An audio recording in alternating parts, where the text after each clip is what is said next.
Today, we're going to look at Men Are From Mars, Women Are From Venus by John Gray, a practical guide for improving communication and getting what you want in relationships.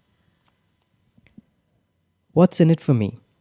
Discover relationship insights from the best selling relationship book of the 1990s. Few books have made such a splash in pop culture as Men Are From Mars, Women Are From Venus. In fact, this relationship guide, centered around a story of extraterrestrials falling in love, was the highest ranked work of nonfiction of the 1990s. In many ways, perceptions of relationships have changed since its publication. But are the psychologies of men and women really that dissimilar? Relationship counselor John Gray believes they are. But he also thinks that once men and women learn to understand each other's communication styles and emotional needs, they can strengthen their relationships. The following few minutes offers practical advice on how to navigate a relationship. Some women may relate more to the Martian examples, and some men may relate more to the Venusian examples. The author refers to this as role reversal. Furthermore, if a certain generalization does not resonate, the author advises readers simply to move on. In the following few minutes, you'll learn how to write a love letter to your partner, the six primary love needs of men and women, and why men are like rubber bands and women are like waves. Idea number one: men and women show love in different ways, and love thrives when we accept our differences. When we're in a relationship, we sometimes expect our partners to act exactly like we do. But of course, they don't. It can feel frustrating and confusing, as though our partners were from a different planet. The author John Gray focuses on heterosexual relationships. The question he asks is this: how can a man and a woman alleviate tensions and build intimacy? His answer: they need to learn to respect one another's differences. The key message here is men and women show love in different ways, and love thrives when we accept our differences. Imagine that all of us come from different planets. As the title suggests, men are from Mars and women are from Venus. Now imagine that Martians discovered Venusians through their telescopes and invented space travel to visit them. The Venusians welcomed the Martian visitors with open hearts. Love triumphed, and Martians and Venusians lived together in harmony until one day they flew to Earth together and were hit by selective amnesia. Martians and Venusians completely forgot they were from different planets, and love was replaced by conflict. So, what happened? Have you heard women saying that men just never listen? Why is that? Well, when a woman, a Venusian, feels overwhelmed, she gets relief from talking through her feelings. So she turns to her partner, hoping for an empathetic ear. A man, however, mistakenly believes his job is to solve the woman's problem. In return, he expects appreciation and love. What happens, however, is very different. The woman doesn't receive the support she was seeking, and the man ends up feeling rejected. So, how do you avoid this? Well, as a man, you should simply listen to your partner and give her your undivided attention. Unlike Venusians, upset Martians prefer to withdraw to their caves when they have a problem. A consequence of this is that he may temporarily disengage from his relationship. He doesn't want his partner to worry, though he simply wants to be left alone. It can be hard for a woman to respect this need. After all, on Venus, you show somebody that you love them by offering ideas for improvement. But this type of unsolicited advice can trigger a man's latent insecurities. Still, Martians and Venusians can achieve harmony once they become accustomed to each other's methods of dealing with stress. In fact, when a man gets good at listening, he may even begin to emerge from his cave more often, eager to offer his partner extra support. Idea number two: men and women empower one another when they understand how to talk effectively and how to motivate their partners. Before Martians and Venusians came together, they lived through a simultaneous wave of depression. Times were rough, but then the Martians glimpsed the Venusians through a telescope. They received an invitation to visit and finally felt needed. So the Martians came out of their depression, emerged from their caves, built a fleet of spaceships, and traveled to Venus. Anticipating the Martians' arrival, the Venusians felt cherished. Their depression lifted and they began preparing. Here on earth, things are similar. When a man feels needed by his partner, he is motivated to be the best he can be. He is no longer selfish. Instead, he acts out of true care, not for personal gain. On the other hand, a woman is motivated by care and validation. When she feels cherished by her partner, she has more love to give. The key message here is men and women empower one another when they understand how to talk effectively and how to motivate their partners. But what happens if men and women fail to meet each other's needs? Well, they can lose the motivation to work on their relationship. For men, this happens when they no longer feel trusted. Women can feel the same when they give support without receiving enough in return. A man may not give enough because he worries that his partner will disapprove. He fears rejection. In fact, he needs to listen to the woman and do small things that show how he cherishes her. This knowledge can help him overcome his fears. The woman, on the other hand, can practice being more forgiving. When she shows appreciation for things that her partner already does, he'll be encouraged to do more. Men and women can also learn to understand each other's communication styles. For example, men can learn not to take hyperbolic expressions of feeling so literally. A statement like, "We never go out," may sound like an accusation. A man might respond combatively to this, thinking that his partner is disappointed in him. In reality, of course, she just wants to go out and do something fun together.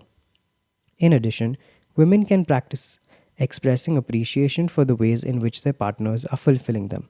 It also helps to remember that it can be normal for a man to become silent and withdrawn. This is not a sign that he no longer cares. Instead, he may simply be retreating into his Martian cave.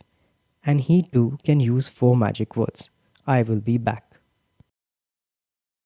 Little changes can be made without sacrificing who we are.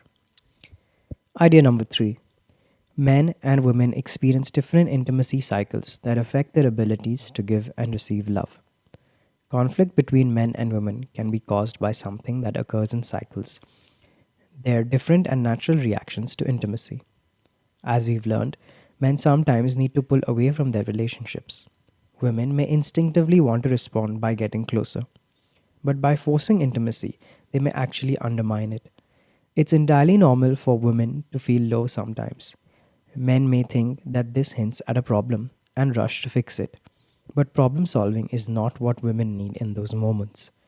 The key message here is men and women experience different intimacy cycles that affect their abilities to give and receive love. These feelings of withdrawal for men and of fluctuation for women can come about in cycles. A man's intimacy cycle is like a rubber band. He pulls away and then snaps right back.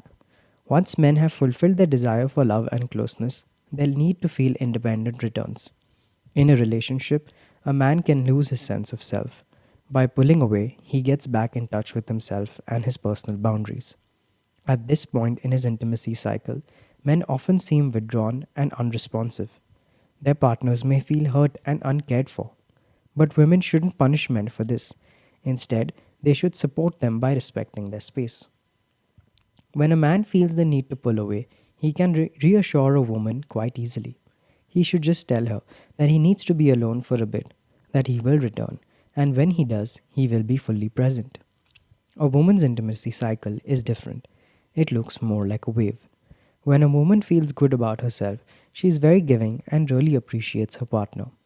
But a wave can't stay up all the time. When it hits its peak, it will inevitably come crashing down. For women, this is when they experience the phase of low self esteem. They can feel empty, vulnerable, and in need of emotional support. A man may mistakenly assume that a woman's crashing wave is his fault, but he shouldn't take it personally or tell her how to solve her problems. Instead, the man can support her by offering unconditional love. Most importantly, women and men must not repress their intimacy cycles. If they do, men may suffer from guilt, grow passive, or become too reliant on their partner. Women, meanwhile, may end up suppressing all their feelings, negative as well as positive. Idea number 4. Men and women have different emotional needs and score relationship points in different ways. At different times in our lives, We all need different kinds of love. But do we always recognize what sort our partner needs the most? Relationships become easier when couples understand each other's six primary love needs. The author offers a list. For men, these needs are trust, acceptance, appreciation, admiration, approval, and encouragement. Women, for their part, need caring, understanding, respect, devotion, and validation. These primary love needs work together. One encourages another. Take caring and trust, for example. A woman needs a man to care about her feelings sincerely. When he does, she feels that she can trust him. The key message here is men and women have different emotional needs and score relationship points in different ways. So, how can couples ensure that they're meeting each other's needs? Men can start by practicing the art of listening. Instead of getting frustrated when they're unable to solve a woman's problems, they can remember that simply listening attentively helps. And a woman can learn to empower a man. This means accepting his imperfections and not trying to change him. Both men and women tend to keep score of how well their partners meet their emotional needs. But the score sheets couldn't look more different. Men often believe that they are best off doing one big thing, like paying for a lavish vacation. They think that this will give them enough points and that they won't have to worry about doing anything else for a while. But that's not how it works. Women actually rate little things just the same as big things. Women need many small expressions of love. Things like help when they're tired, not always having to plan everything, and receiving suggestions. A woman can encourage her partner to keep offering her these little things by showing appreciation whenever he does so. For men, the main thing is to feel appreciation. Some ways to score points with a man include not criticizing him when he makes a mistake, not punishing him when he disappoints, and being happy to see him. Ultimately, it's all about showing love. But remember that what each sex needs in love may be very different. Idea number 5. When negative emotions arise, it's important to communicate lovingly because arguments can ruin a relationship. We probably all know couples who argue all the time. We also know couples who appear quiet on the surface, though there's a lot of hidden stress and repressed feeling behind this facade. Both extremes can squash love. The closer we are to someone, the more easily we can hurt them, and the easier it is for them to hurt us. So the author recommends avoiding arguments altogether. But how do you do that? Well, he suggests starting with root causes of arguments. The key message here is when negative emotions arise, it's important to communicate lovingly because arguments can ruin a relationship. Men often initiate conflict by invalidating a woman's perspective. They may offer a flippant response to her concerns like, "What's the big deal?" or "Don't worry so much." Why do they do it? They may secretly feel criticized, rejected, unappreciated, or infantilized, treated like a child. The antidote to this, and the way a woman can weaken a man's impulse to argue, is simply to make him feel accepted, admired, encouraged, and appreciated. Women, on the other hand, often start arguments by communicating disapproval. For them, the root cause can be feeling unsupported, judged, or unheard, that is, minimized, as the author puts it. But women are less likely to argue when they feel cherished, reassured, respected, and above all, heard. Another way to stop an argument in its track is to write a love letter. Gray uses this term to describe a specific technique that helps release negative feelings that people may be covering up and that promotes healing. So, how does it work? First, you write a love letter in which you convey your feelings in 5 sections: anger, sadness, fear, regret, and then love. Write a few sentences about each. You can use phrases like "I feel frustrated," "I feel disappointed," and "I am sorry." Then, what the author calls, you need to write a response letter. It should describe the type of loving response you'd like to receive from your partner. Because our culture tends not to teach men how to respond to a woman's feelings, a response letter can especially be useful for men. It can help them understand what their partners need. If you want to, you can share both letters with your partner. You don't have to do that though. This technique can also help you find focus before you begin a discussion with them. Love letters are the opposite of distraction from pain. They require you to reckon with it. So remember, you should only share these letters with compassion and good intentions. And if you are the one receiving such letters, be sure that you make the writer feel safe and respected. Idea number 6. Knowing how to ask for support will keep your love alive. Remember the Mars and Venus metaphor from the previous blinks? On Venus, everyone instinctively looks for ways to support one another. The more a Venusian loves someone, the more she wants to support that person. The motto on Venus is, love is never having to ask. Martians, on the other hand, don't automatically offer support. They need to be asked for it. This can be frustrating because if you don't time your request correctly, you can turn a man off. Both men and women often fail to ask their partners for the help they need, but women find requesting support more difficult than men. The key message here is knowing how to ask for support will keep your love alive. The author offers women 3 steps to asking a man for support. First, ask him to do the little things he already does. Be brief and direct. Afterward, show lots of appreciation. Then you can begin step 2, asking him to do the things that are new to him. Choose situations in which you'd appreciate support, but you will feel comfortable if you don't get it. If he says no, say okay. Men don't respond well to demands. They feel like you're already expecting them to fail. When men know they can refuse without provoking resentment, they're more likely to say yes later. After practicing steps 1 and 2, it's time for the third step, assertive asking. Once you've made your request, remain silent. He may hem and haw, but don't explain yourself. This demonstrates your trust in his process of stretching, that is, considering your request. If he still says no, accept it. He'll remember how gracious you were and be more likely to meet your request next time. Finally, keep in mind that the more intimate we are with our partners, the more our repressed negative feelings can arise. In relationships, a paradox may occur. You feel safe with your partner, so your deepest fears and unresolved issues come to the surface. Let's say your partner is having a bad day and being extra critical. Normally, you'd be able to brush it off, but today you're taking it personally. It's triggering memories of how your parents used to criticize you when you were little. You may feel afraid or unsure of how to explain your reaction to your partner. In these cases, a therapist can be extremely helpful. And if you sense that your partner is dealing with past trauma, never tell him he's overreacting. Instead, provide him with acceptance, tenderness, and unconditional support. Final summary. The key message here is men and women have different emotional needs. Men need to feel trusted and empowered, while women need to feel validated and cherished. When men are stressed, they prefer to solve their problems alone. Women, on the other hand, prefer to share.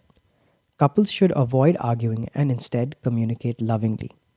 Love can blossom when men and women accept their differences and learn how to support one another. Actionable advice. Write a healing letter. One way to process past wounds and understand how you might be projecting them into your present is by writing a healing letter.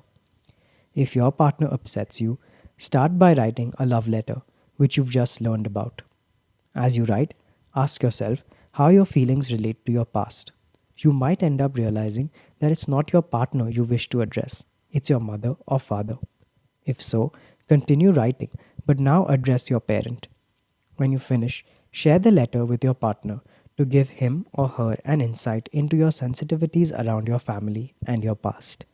This is the end. Thank you.